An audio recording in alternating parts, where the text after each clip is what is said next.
All right, hello everyone. Back to our last week of Judiciary, and this one will definitely be divided into two parts. You can see it's Judiciary Part 3A. There will be a 3B. So let's get right into it. All right, so let's talk about the scope of power of the Supreme Court. And a couple of terms are going to come up in this slide and the next. We have to understand. It starts with the idea of judicial activism. Judicial activism is usually associated with the liberal judges or justices on the court.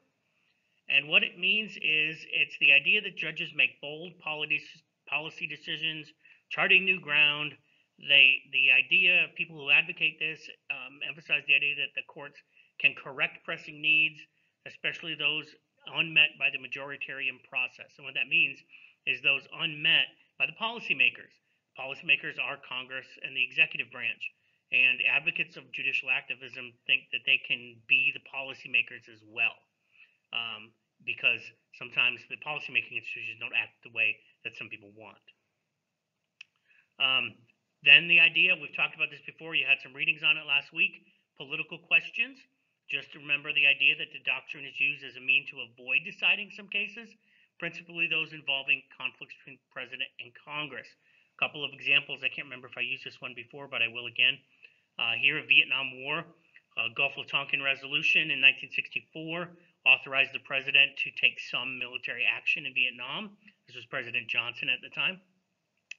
And as the war escalated, as the president escalated as the commander-in-chief, Congress, some members of Congress actually sued in court to say that the president couldn't do that because war had not been declared by Congress, but Congress had authorized military action, which the court will end up saying, well, it won't end up saying, but which is essentially what nowadays amounts to the same thing. The court basically said, ain't no way we are getting involved in this. That is something between Congress and the president. It's a political issue between those two branches, and we are not going to get involved. Same sort of idea with the War Powers Act, which we'll talk about in the executive branch portion of this unit, and we'll talk more about that then, so you'll see that it can be a political question as well. All right, so this is still scope of power, and it's going to the other side. Remember Hamilton in Federalist 78, which we did. The courts, in his idea, will be the least capacity to annoy or injure.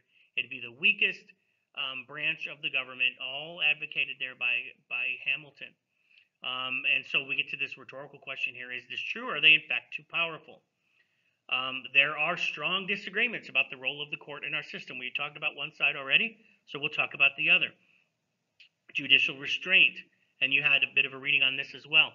Usually associated with conservative judges or justices, this terms as we use them today. It's a judicial philosophy in which judges play a minimal policymaking role, leaving that to the various legislatures and the policymaking branches. That's their job. If they don't do it, it's not necessarily the court's job to step in and make policy.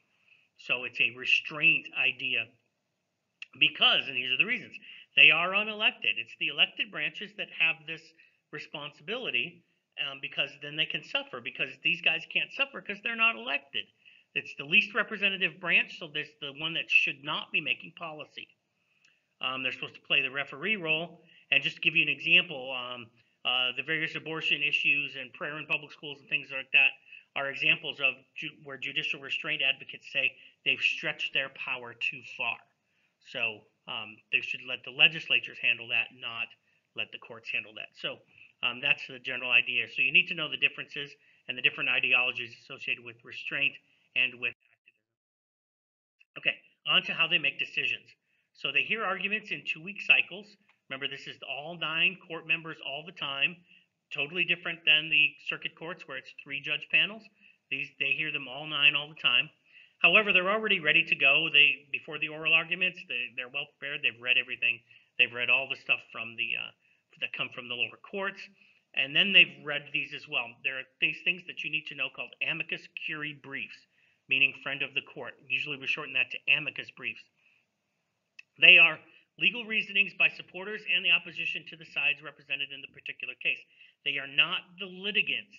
They are not the actual participants. There are other organizations out there that try to influence the court by submitting them legal reasoning why the court should decide this way or this way.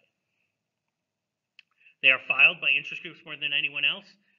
Just give you an example. Anytime there's an abortion issue up in front of the courts, you'll have amicus briefs from the pro-choice people to try to get them to see it their way, and they'll have plenty of amicus briefs by pro-life people to get them to try to see it their way. And it's all legal reasoning behind all of that. They can also be filed by the Solicitor General if the government is not part of the case but has a significant issue at stake. All right, so let's look at the arguments. There are strict time limits. Each side generally gets 30 to 60 minutes, usually 30 these days, 60 for some longer things they might think might take a little longer. Very rare for anything longer than that these days. Justices have their own style. You'll see some like to ask questions, some like to argue with each other, some like to challenge the attorneys. All of this, of course, eats into the time each side is allowed. If two justices are having an argument about something, and it's always civil, so let's make sure we understand that, and one of the sides is in their time, they are sitting there waiting for the justice to stop arguing. Meanwhile, they're losing their 5-10 minutes, whatever it is. Some just sit quietly and listen. Justice Thomas is one of those. He is so quiet and hardly ever asks questions that when he asks a question, it actually makes news. But that's his style. And remember, they've already read. They probably have already decided how they're going to vote anyway. So the oral arguments are probably there more for the idea to get things on the record than they are for actually swaying judges or justices in this case. Sorry. So let's look at the opinions. The opinions are statements of legal reasoning behind the decision. They are called opinions. We got 3 of them. We got the majority opinion, we got dissenting opinions, and we've got concurring opinions.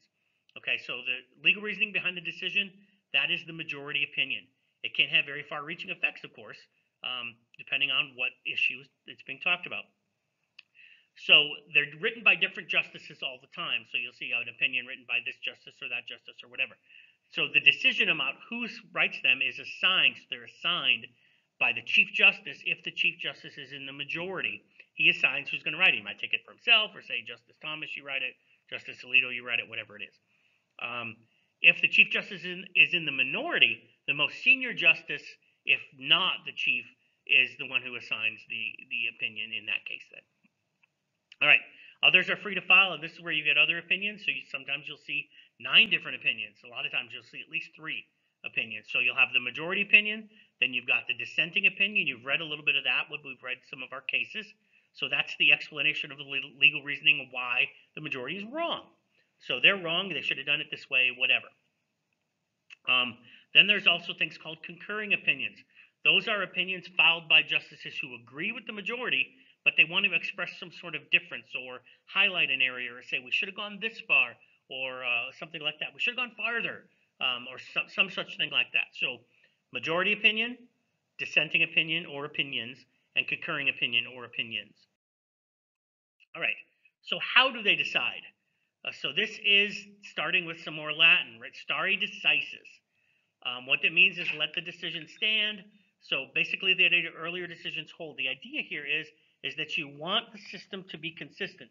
So you want, if a decision is decided this way, then you don't want the next decision for the same issue to be decided a different way. Then nobody knows what's what. You got this roller coaster effect, so you got to keep it the same. That's the basis behind our entire legal system, is everybody treated the same, whether it's 1990 or 1980 or 1970 or whatever it is.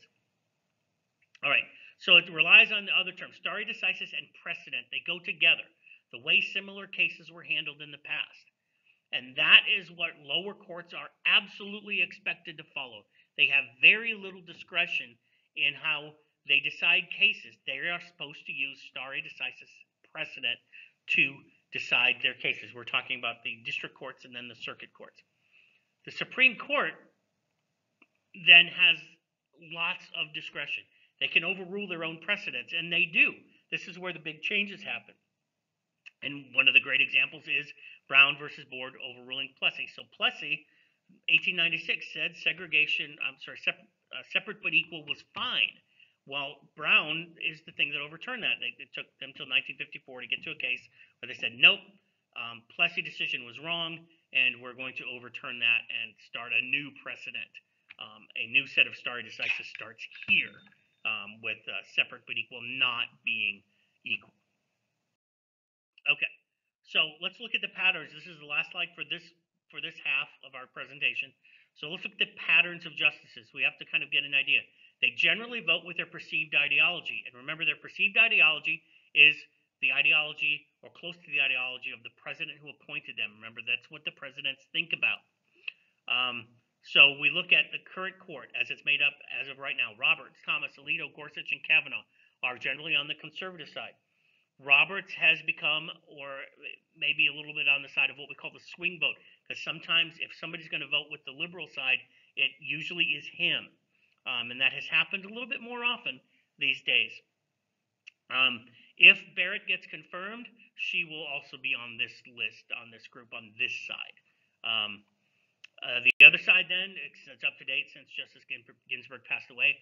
Breyer, Sotomayor, and Kagan are on the liberal side, and this is the general pattern that they vote in. And we can usually